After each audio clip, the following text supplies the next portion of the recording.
Welcome to part 2 of the studio class. Today we're going to be building our piece. The first thing we do is bring that kiln shelf back in. It already has the kiln wash on it, if you remember us doing that. And generally I mark a guidelines onto how close to the edge of that kiln shelf I want the glass to be. I usually go 2 inches in from each side, and this is a 20-inch shelf. So 2 inches in, so that gives me a 16 by 16 inch working area. Then I go ahead and I start cutting my glass to pieces that I think will fit and that I can work with. And as you can see, I use different ways of breaking and getting the pieces that I want. Some of them can be fairly extreme, as you can see from here. I'm just using a regular screwdriver and a hammer. And it breaks it into some organic pieces, and I'll collect those. And I'll do that with, on this particular piece, with all the glass that I'm going to use in the piece that I'm making. Then I go through, I get all my glass cut first, then I go through and I clean all the pieces of glass. You want to make sure all the oil and fingerprints and stuff is out of them. Now I need some idea of what kind of design I'm coming up with. So I have a notebook. Notebooks are very handy for this. I put the date on the top of the notebook. And then I start thinking about how do I want this to look. So I'll start sketching out something. Something that reminds me of something, or something that just comes to me as I start drawing and sketching. The best way to bring about something in your mind is to get a pencil and just start sketching, and it starts to come alive. And as you can see, I start drawing it, and I draw it out.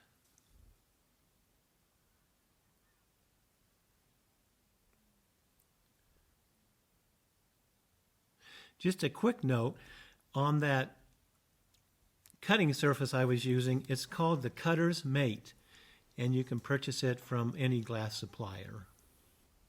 So now I got it sketched out. I usually lay the drawing in front of me, and then I start putting the glass down on the piece. For me, I usually start putting it down in the center because that seems to be the easiest place to start.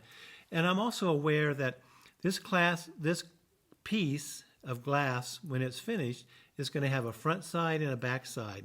So I keep that in mind as I put the pieces in. Some pieces I may want on the back, some pieces I may want on the front. So it's trying to keep in mind that both sides will show, so you really need to work with the front and the back as you start laying out your pieces. I know what pieces in my mind react with each other and have a fairly good idea of what happens when that reaction occurs in the kiln between two different types of glass. So I keep that in mind too as I lay this out, because I want reactions to happen. Some of this glass is reactive, some of it is not, and I'll go through that later. But as you see, the design starts to come about. You can see I use quite a bit of Tecta. When I lay the Tecta in, it fills in the spaces, first of all, when the glass is fused, between the colored glass that I'm using and the open spaces that just happen to come about because of the glass. The other thing that the Tecta does is allows depth in the piece. So if I put a piece of Tecta on the top, it's going to show through, in most cases, to those bottom pieces. And that's what I use. You know, I look at the chart, I refer to the chart from time to time, because even though I've worked with reactives for about 5 years now, I still don't remember the names of the glasses just right off the top of my head. So it's a good reminder. Pick up that sheet, look at it, see what pieces I want to put in here. Now what I'm doing here is definitely sped up a lot, so it takes me a lot longer to do this, but generally takes me about 30 minutes to 60 minutes to get a piece completely finished and ready for the kiln. Other tools I use is a running pliers, and that cut that big green piece that you had seen at the beginning of this video. And I also use a wheeled mosaic cutter.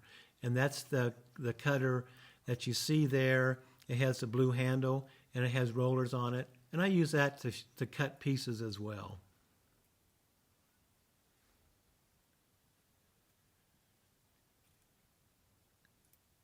And I just play with stuff, seeing what works, what looks good in my mind, what I think will work once the piece has been squashed.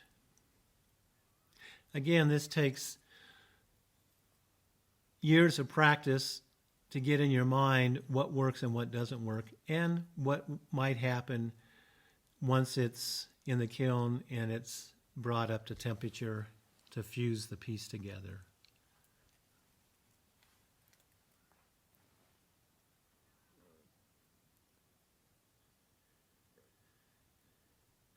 So I think I'm looking at that piece and I'm pretty happy with it.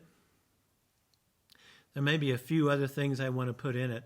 Sometimes I'll make a piece and think I'm finished, and then I'll walk away from it for a day or two, and then I'll come back to it and see if it's something that I like, if there's some pieces that I can add to it that will give it a little bit more exciting, that will help me tell the story I want to tell with the piece. The nice thing about glass is when I put this in and when it comes back out of the kiln and I don't like something about it, I can either cut out the good parts and then bring those parts that I don't like back on the kiln shelf, add more glass to it, and then refuse it. I've refused Bullseye glass up to 8 times. Even though Bullseye does not recommend it, I've never had a problem doing that. You can also fuse a whole piece, bring it out, and then add more glass on the top of it or the back of it according to what you want to say with that piece. And I've done that many times. Most of my pieces have been fused anywhere from 4, like I said, to 8 times. Now we're satisfied with the piece, we'll go ahead and put it in the kiln. Be careful at this stage walking with the kiln shelf with the glass on it, because the glass will slide around. So just take your time, there's no hurry here, and just gently put it in the kiln.